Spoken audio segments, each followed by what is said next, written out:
compromised Special Hunter Biden Counsel is so terrified of whatever is going to happen next that he had the compromised witness Smirnov, who made it all up, re-arrested yesterday while the man sat in his lawyer's offices in Las Vegas. And a retiring Republican congressman is so enraged about whatever is going to happen next that he has gone against his party and publicly reiterated that James Comer and Jim Jordan knew from the start that Smirnov's Russian intelligence-driven smears against the Bidens were uncorroborated, and they lied about it inside Congress and outside Congress to the public. And Merrick Garland is so not terrified and not enraged about whatever is going to happen next that he has done nothing. The Comer, Jordan, Weiss, Smirnov scandal is by itself an international plot to once again manipulate the presidential election on behalf of Vladimir Putin. And it is also part of an even larger ongoing international plot to manipulate all of American politics and all of American government. And the big announcement out of the Department of Justice yesterday was that Merrick Garland, Attorney General of the United States, has just appointed the department's first ever chief AI officer. For Christ's sake, can the first ever chief AI officer at the Department of Justice get somebody goddamned arrested here? If Merrick Garland will not appoint a special counsel to probe and subpoena Comer and Jordan and Weiss and a dozen other Republican politicians, President Biden must fire Garland today. There are Russian agents inside our country, again, metaphorically seizing territory, as certainly as if they had just landed by parachute in North Dakota. Merrick Garland is the goddamned Attorney General, and he has to crush James Comer and crush Jim Jordan and crush David Weiss and Ted Cruz and all the others. And oh, by the way, there is even more of an existential reason for Garland to act today, namely that ultimately this is all Merrick Garland's fault. Because as we now know, the Attorney General did such a half-assed job reviewing whether or not there was a need for a Hunter Biden special counsel that he elevated David Weiss to that position without bothering to check if the FBI document that supposedly rationalized it, not justified it, just rationalized it. He didn't even check to see if that was a pile of nonsense that now we know was concocted in the Kremlin and spread to the lone, quote, whistleblower or informant or Russian plant. The phrase is Russian plant, whose own personal record was and is so sketchy and had more red flags on it than a Russia Day parade that he shouldn't have been let into the FBI on a tour, let alone as some kind of credible witness. And this prosecutor, David Weiss, fell for him, or was his client. And Merrick Garland fell for David Weiss, just as Merrick Garland fell for Robert Hur. And he still hasn't done what he needs to do to kneecap Robert Hur before Robert Hur goes into Congress to smear Joe Biden again on our dime, by the way, while being reimbursed with taxpayer funds in front of a congressional committee as early as 2 weeks from Monday. Garland, by the way, has 4 options about Robert Hur. Make Hur retract his own inane medical speculations from his special counsel report, retract them for him, prevent Hur from testifying, or get creative. Find a way for Robert Hur to start next week as the district attorney at the U.S. research facility at McMurdo Station in Antarctica. And without even detouring back to Merrick Garland's original sin, the foot-dragging about Trump since 2021, which may yet just cost us our democracy, back to Garland and David Weiss and Comer and Jordan, because now the Republican Congressman Ken Buck of Colorado has again hit the essence here, that the Smirnov FBI document stank from the start. Quote, "We were warned at the time that we received the document outlining this witness's testimony that the credibility of this statement was not known. I certainly didn't have any evidence outside the statement itself that it was credible. Ken Buck says Jordan and Comer knew that, ignored the caveats, ignored the warnings, and lied to Republican and Democratic congressmen and, of course, to the American public, and lied and said they had a smoking gun and lied.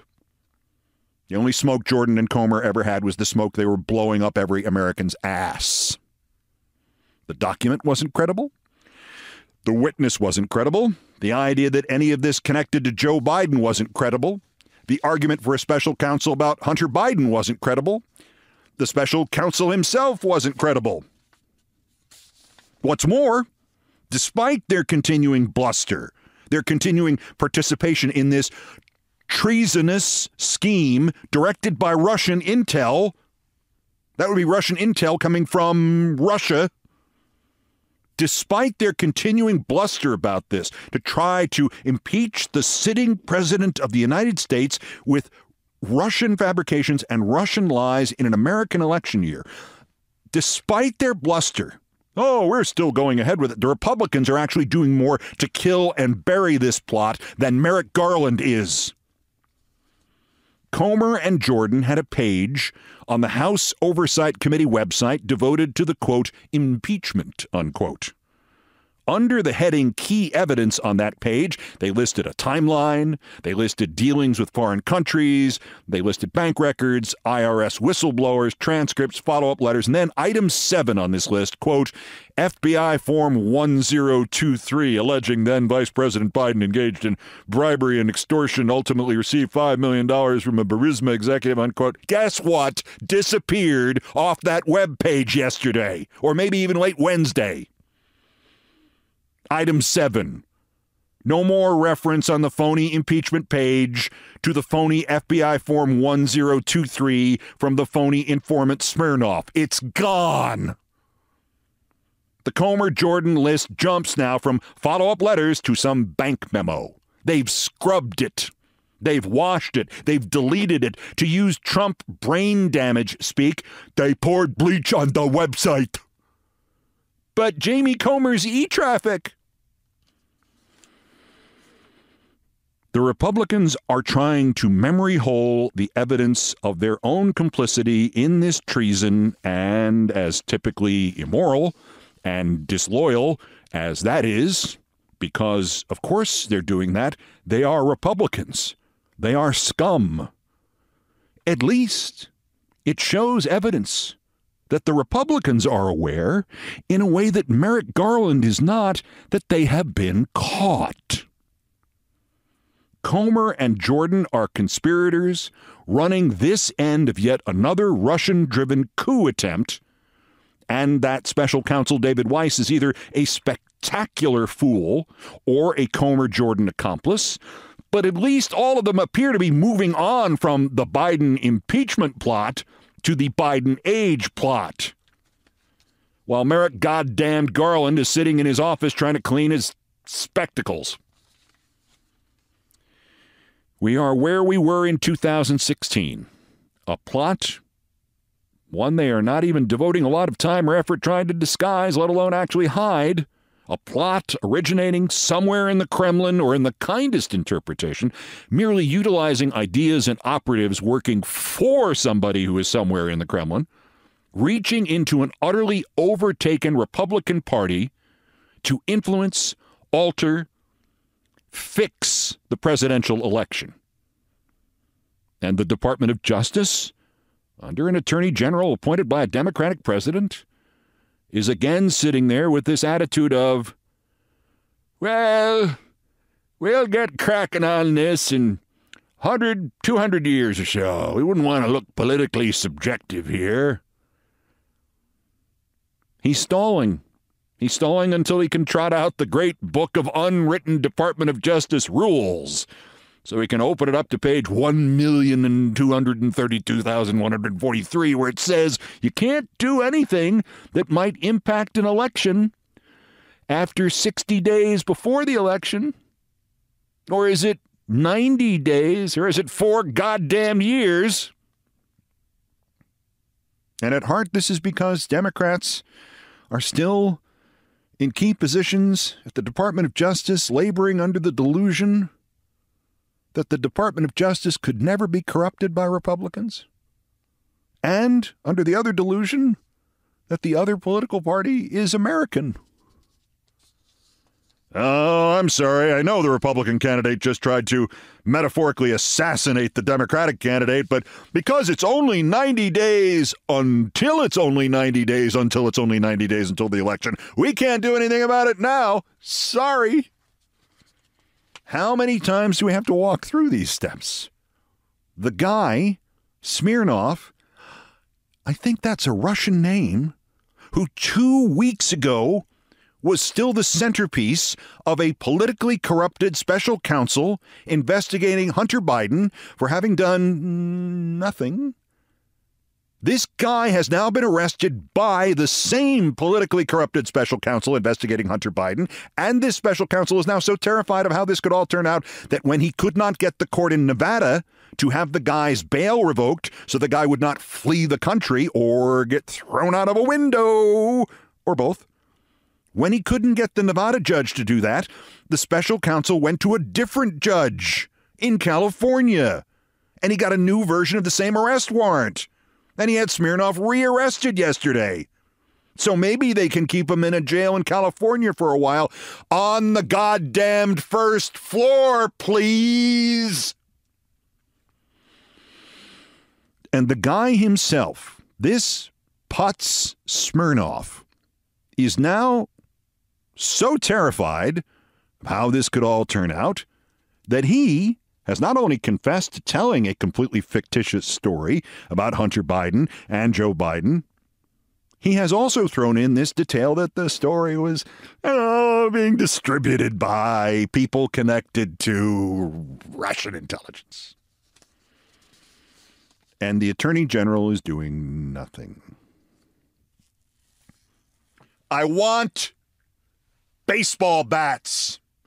I want Department of Justice agents with baseball bats dragging off Jamie Comer and Jim Jordan and Grassley and Cruz and David Weiss and the rest of these guys who have had their honesty and their loyalty to this country removed somehow. And at minimum, I want people to have to spend 24, 36, 48 hours wondering where they are. The disappearance of James Comer today. Where's Chuck Grassley? Where's Ted Cruz? Did we check the podcast studio? And at minimum, if and when they are released, I want Jordan to be forced to keep his goddamn sport coat on forever. From the latest CNN report on this, quote, FBI officials continue to believe that Smirnov lied about the Burisma bribes in part because of his antipathy against the Bidens. Just figured that one out over at the FBI, did they?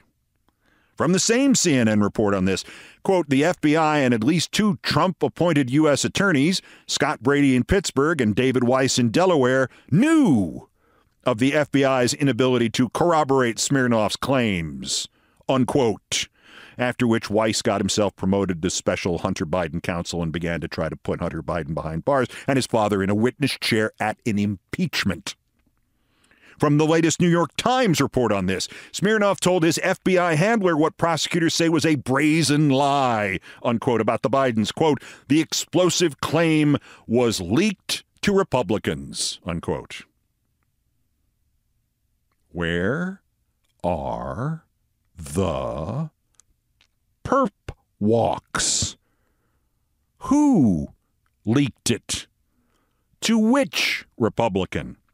Why aren't they being questioned in an interrogation room today and in front of a grand jury on Monday? Why hasn't the head of the FBI been fired? Why hasn't whoever runs internal security at the FBI been fired? Why hasn't whoever runs liaisons between the Republicans and the House and the FBI been fired? Why hasn't just the step been taken to suspend the Hunter Biden special counsel investigation and to suspend the special counsel who is either a part of this plot or at best has been completely fooled by it? And again, zoom out. There's been an active, robust Russian intelligence operation with at least tendrils reaching into this country at this hour with enough juice and enough collaborators inside the law enforcement community and enough collaborators inside the Republican Party, to say nothing of all the morons, to blow up a plea deal, to get about halfway to putting the president's son in jail for crimes he did not commit, and to impeaching the current president of the United States 8 months and change before the election.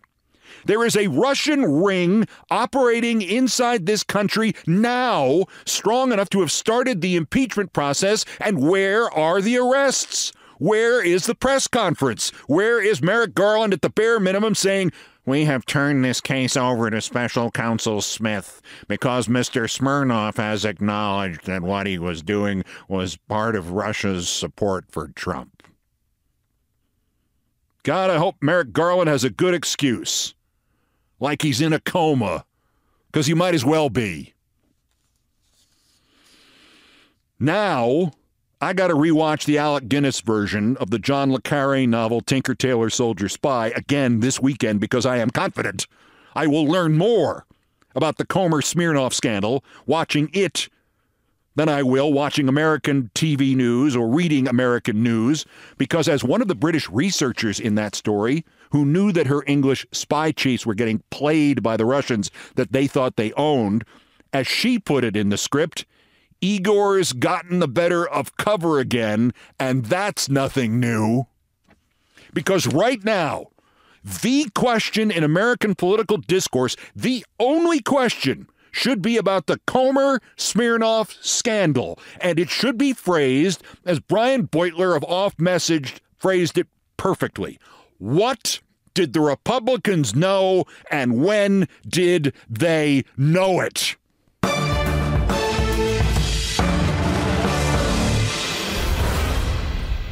Also of interest here, reminder, Thursday, December 7th, the Countdown with Keith Olbermann State of the Union post-game show live on YouTube right after the State of the Union from iHeart World Headquarters in New York.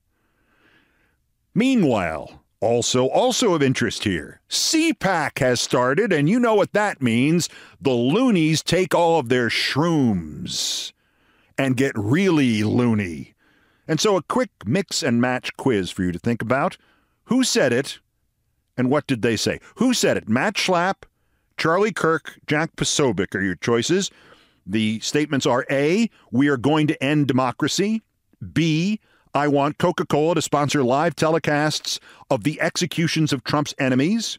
And C, say, fella, can you give me a lift back to the hotel? That's next. This is an all-new edition of Countdown. This is Countdown with Keith Olbermann, my crazy friend.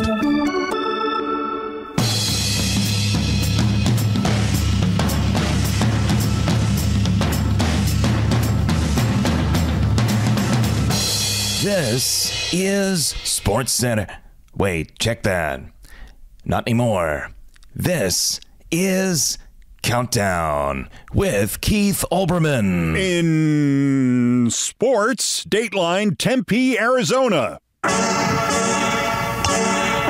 Belated congratulations to Austin Matthews of the Toronto Maple Leafs for having scored his 50th and 51st goals of the season in just his 54th game of the season against the Arizona Coyotes. Especially fitting because Matthews grew up watching the Coyotes, and the goals came in Mullet Arena. And this next great young hockey star has been rotting so long with the underachieving Maple Leafs franchise that male pattern baldness has begun, and he is literally styling kind of a mullet. This is said in sympathy and not in criticism, but Auston Matthews is the Mike Trout of hockey.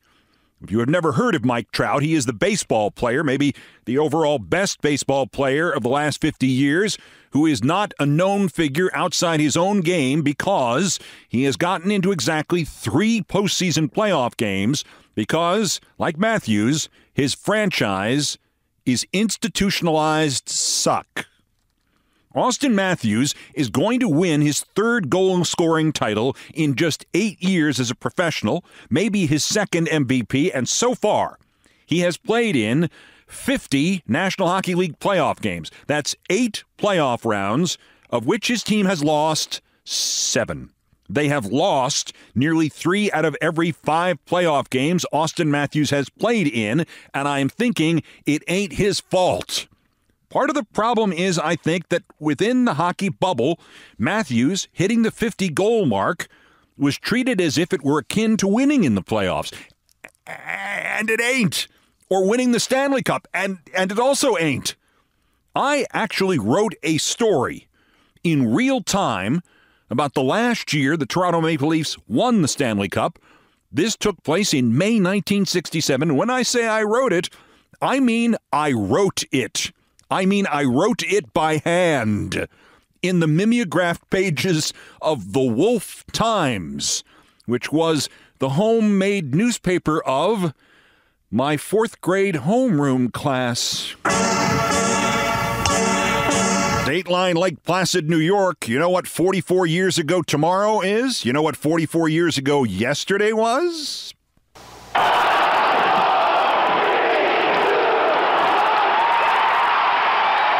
With that cheer, the biggest upset in Olympic hockey history was complete. The United States 4, the Soviet Union 3, and the fans who packed the Olympic Center felt as much a part of the win as the players did. I really thought Russia would win. I really didn't think the United States could pull it off. But I'm so proud of them. Oh, wow, tremendous. Unbelievably tremendous. I just don't know what else to say. I'm so psyched. It's just an uplift to see them win and to see them do so well against the Russians. After the game, thousands spilled onto the streets. There were tremendous firecracker displays and chants of "We're number one."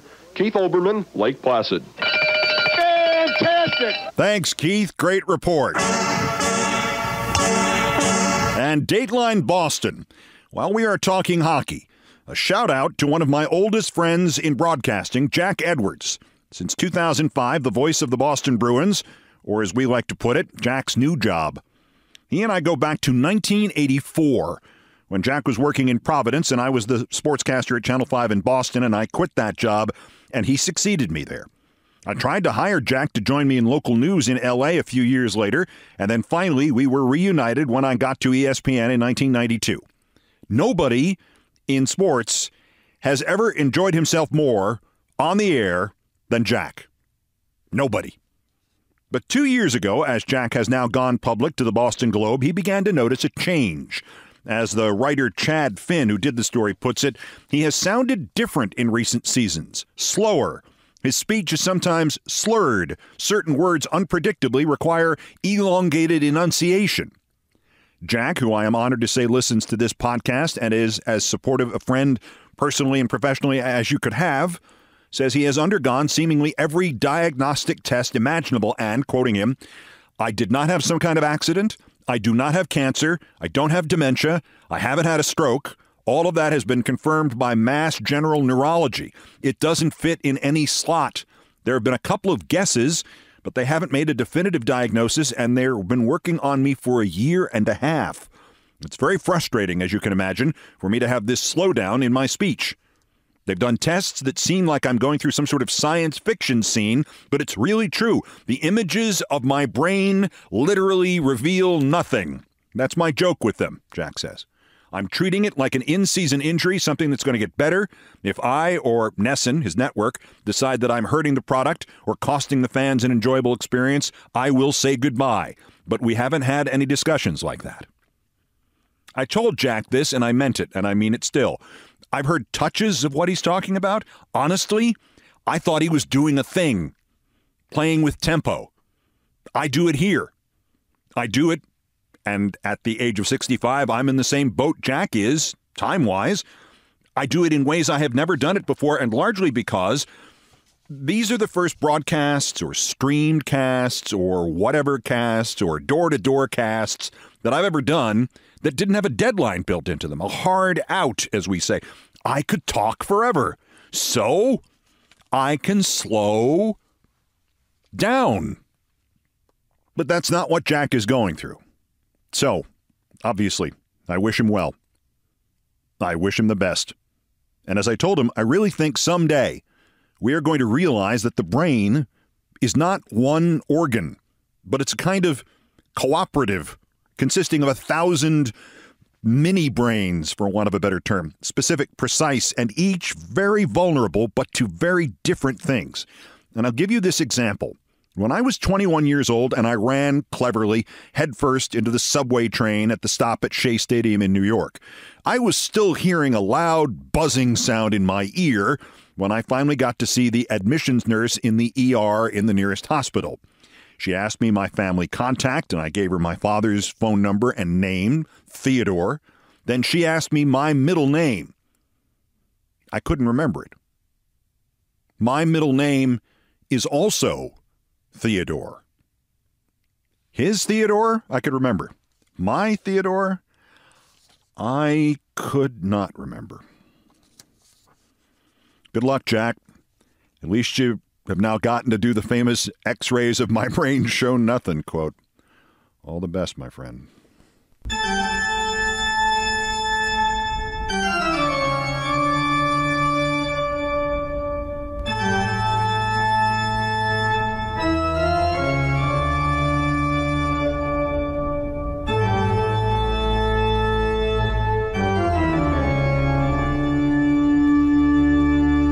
Still ahead of us on this all-new edition of Countdown, James Thurber was a brilliant humorist and a brilliantly fine damn strategist.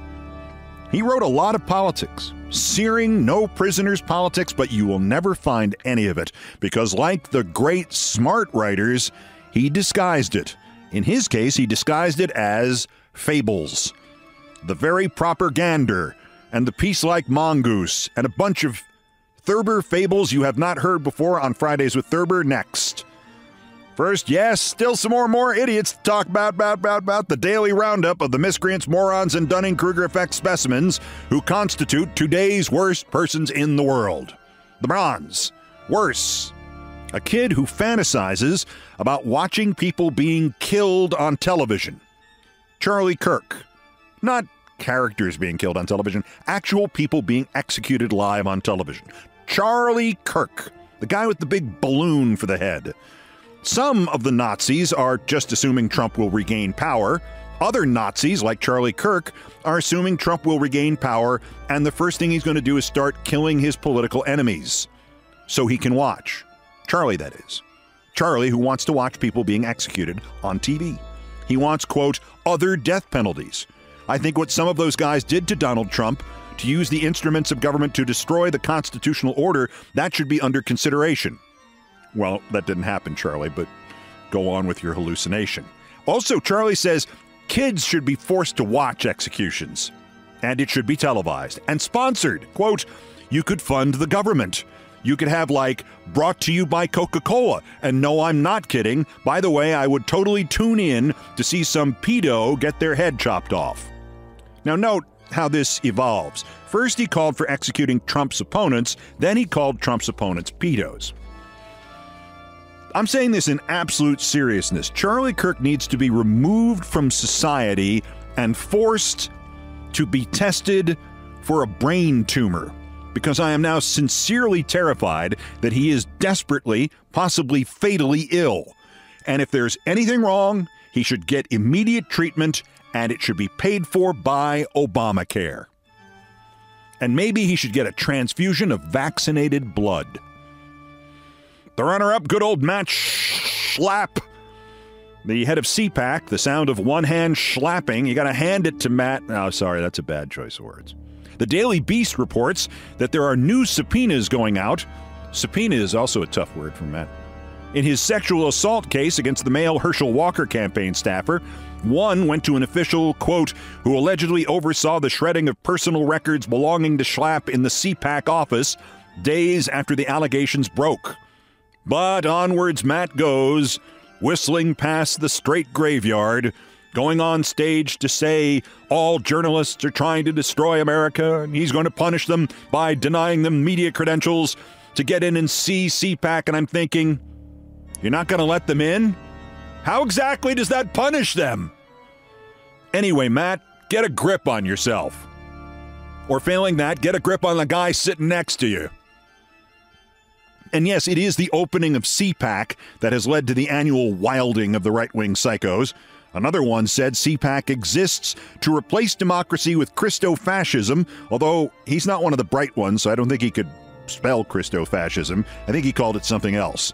Which leads us to our winner, the worst, Christo-fascist General Michael Flynn, who is still somehow running around without a Hannibal Lecter outfit on and 6 guys wheeling him from place to place. The best president in the world, in fact, the current president that we have in the United States of America is President Donald J. Trump. Everybody's got to get out to vote for Donald J. Trump come this November.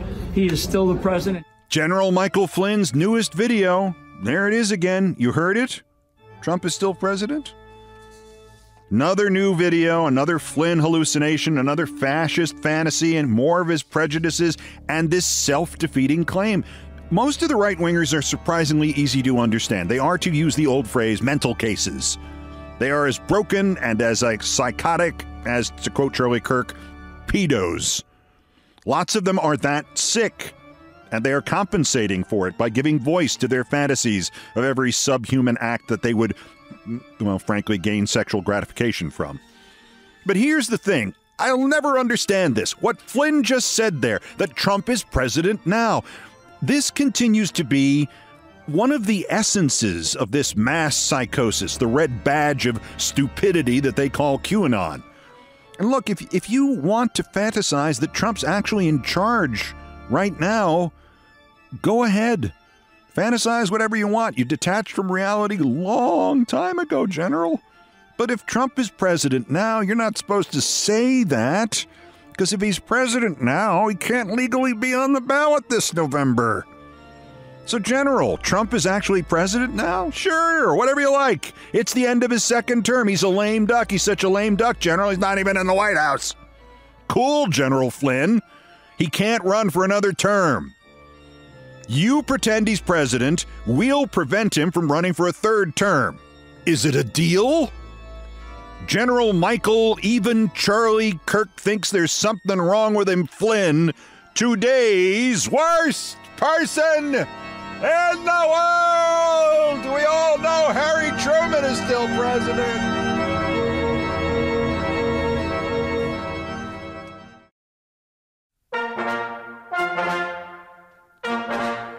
Still ahead on this all-new edition of Countdown, Fridays with Thurber, and I have not given you a new assortment of his epic and epically political fables lately, so I will give you an assortment of his epic and epically political fables, including the peace-like mongoose and the very proper gander. First time for another dog in need. You can help. Every dog has its day. And by the way, if you hear anything unusual during this segment, Ted is in here with me and will occasionally make noise because somebody moved 5 blocks away without his written permission. Today, a repeat for the first time ever. This week, I got to meet Smiles. Smiles the dog. You may remember her. A little while back, Smiles suddenly became sick. Lymphoma, cancer. The good news is, no evidence it spread. There have now been 3 chemotherapy sessions. Smiles has tolerated it wonderfully. She perked up. Monday of this week, Stevie and I were going into the animal hospital, and Smiles and her human were coming out. And she looks great. She came right over to me and, of course, smiled. Gorgeous 2.5-year-old Bernese mountain dog. Giant with rich colors in her coat, beaming at me. Ineffable happiness shooting through her glorious eyes. She still has more than 20 chemo sessions to go, but right now, the cost is the big worry, more than the effect, which is what you want. So Smiles could still use some help. Andrew is set up Andrew being her human, a GoFundMe for her at GoFundMe.com. Search Smiles Mountain. That will get to her fastest. Anything you can give will be gratefully welcomed, and just publicizing Smiles will help her too. I'll put the link out again on Twitter, and RTing it can make all the difference in the world. Smiles thanks you, Andrew thanks you, and I thank you.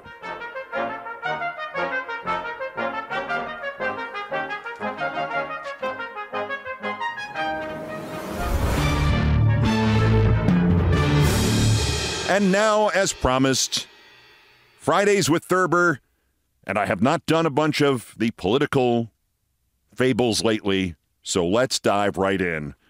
Some of these got him into huge trouble in the 1950s, and I'm happy to think that they would get him into huge trouble in the 2020s. We start with the least political of them, just the fun one, The Mouse Who Went to the Country by James Thurber. Once upon a Sunday, there was a city mouse who went to visit a country mouse. He hid away on a train the country mouse had told him to take, only to find that on Sundays it did not stop at Beddington. Hence, the city mouse could not get off at Beddington and catch a bus for Siebert's Junction, where he was to be met by the country mouse. The city mouse, in fact, was carried on to Middleburg, where he waited 3 hours for a train to take him back. When he got back to Beddington, he found out that the last bus for Siebert's Junction had just left, so he ran and he ran and he ran, and he finally caught the bus and crept aboard, only to find out that it was not the bus for Siebert's Junction at all, but was going in the opposite direction, through Pell's Hollow and Grum, to a place called Wimberby. When the bus finally stopped, the city mouse got out in a heavy rain and found that there were no more buses that night going anywhere. "To the hell with it," said the city mouse, and he walked back to the city. Moral? Stay where you are. You're sitting pretty. The Very Proper Gander by James Thurber. Not so very long ago, there was a very fine gander. He was strong and smooth and beautiful, and he spent most of his time singing to his wife and children. One day, somebody who saw him strutting up and down in his yard and singing remarked, "There is a very proper gander." An old hen overheard this and told her husband about it that night in the roost. "They said something about propaganda," she said.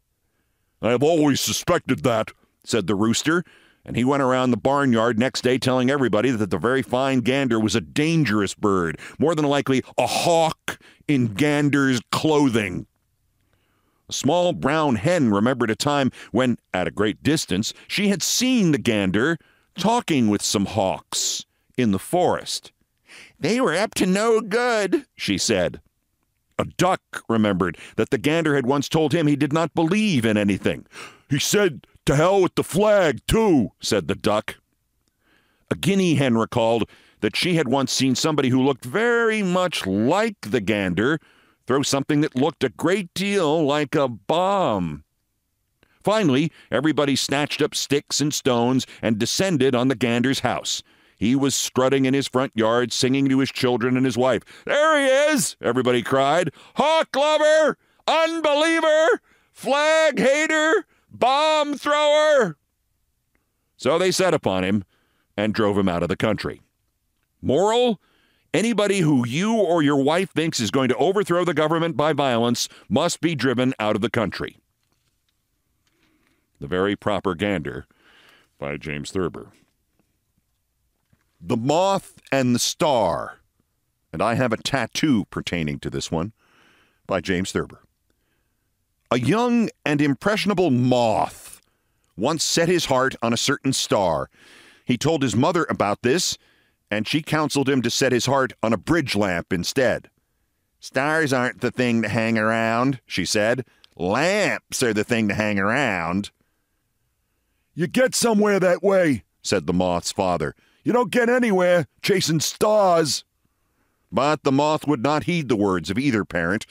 Every evening at dusk, when the star came out, he would start flying toward it, and every morning at dawn he would crawl back home, worn out with his vain endeavor. One day his father said to him, "You haven't burned a wing in months, boy, and it looks to me as if you're never going to. All your brothers have been badly burned, flying around street lamps. All your sisters have been terribly singed, flying around house lamps. Come on now, get out there and get yourself scorched. Big strapping moth like you without a mark on him. The moth left his father's house, but he would not fly around street lamps, and he would not fly around house lamps. He went right on trying to reach the star, which was 4 1/3 light years, or 25 trillion miles away. The moth thought it was just caught in the top branches of an elm.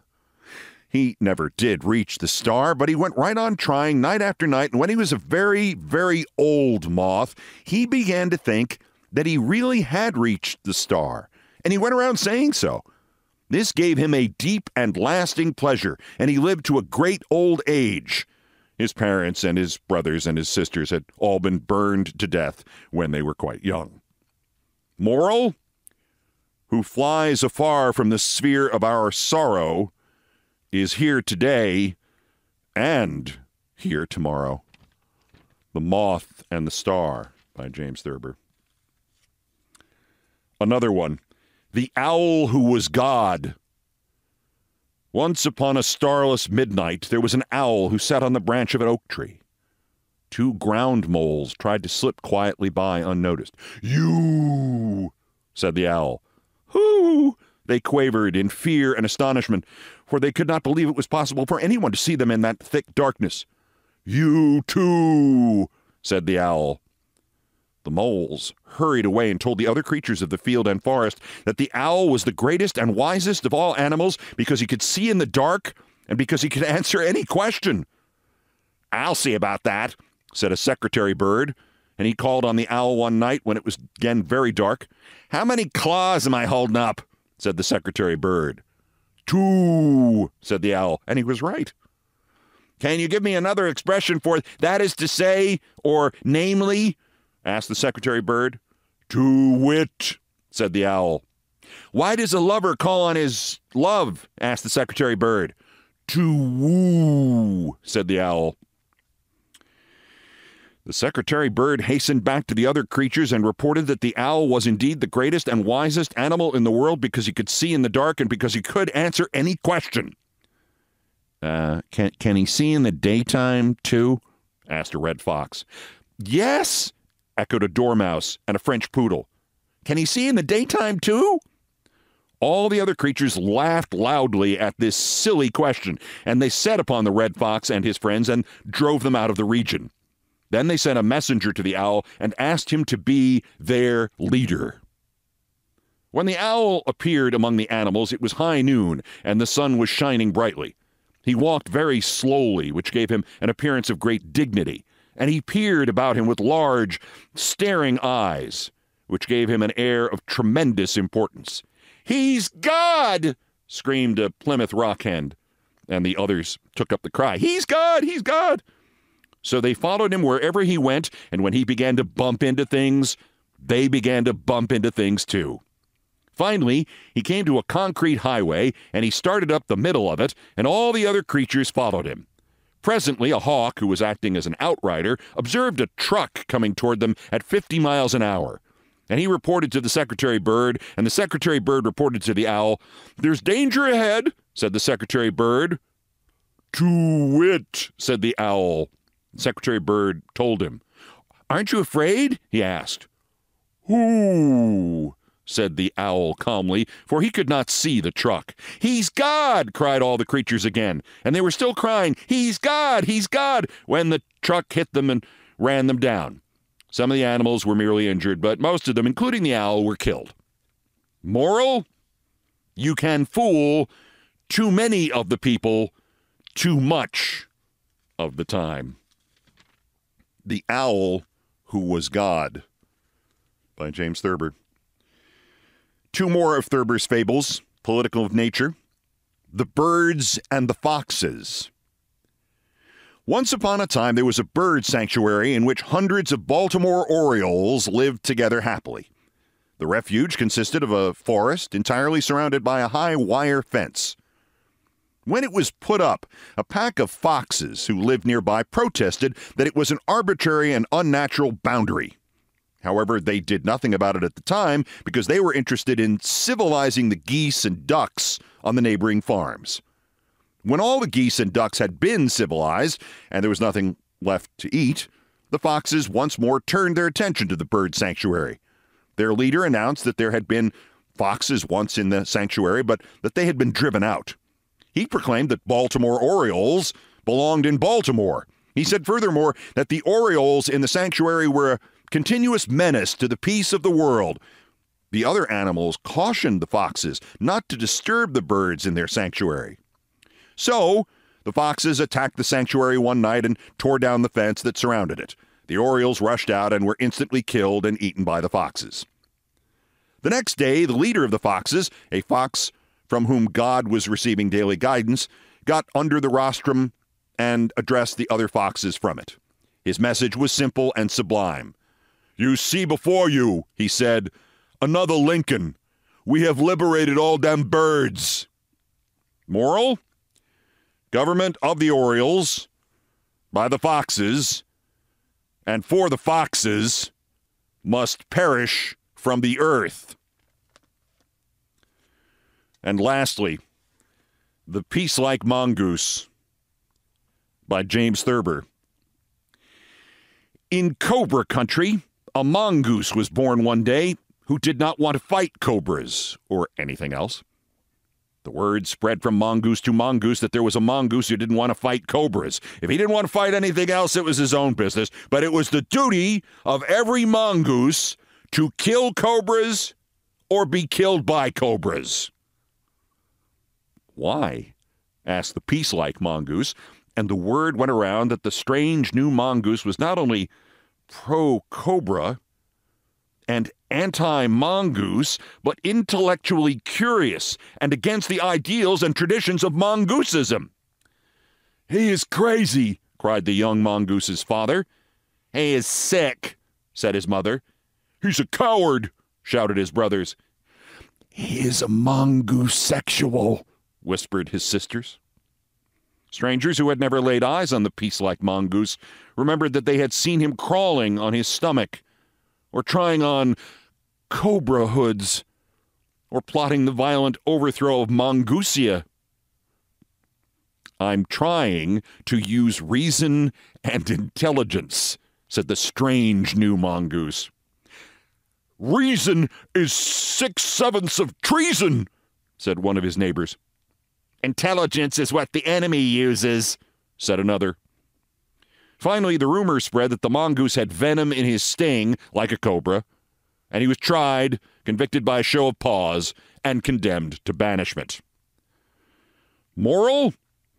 Ashes to ashes and clay to clay. If the enemy doesn't get you, your own folks may. The Peace-Like Mongoose by James Thurber.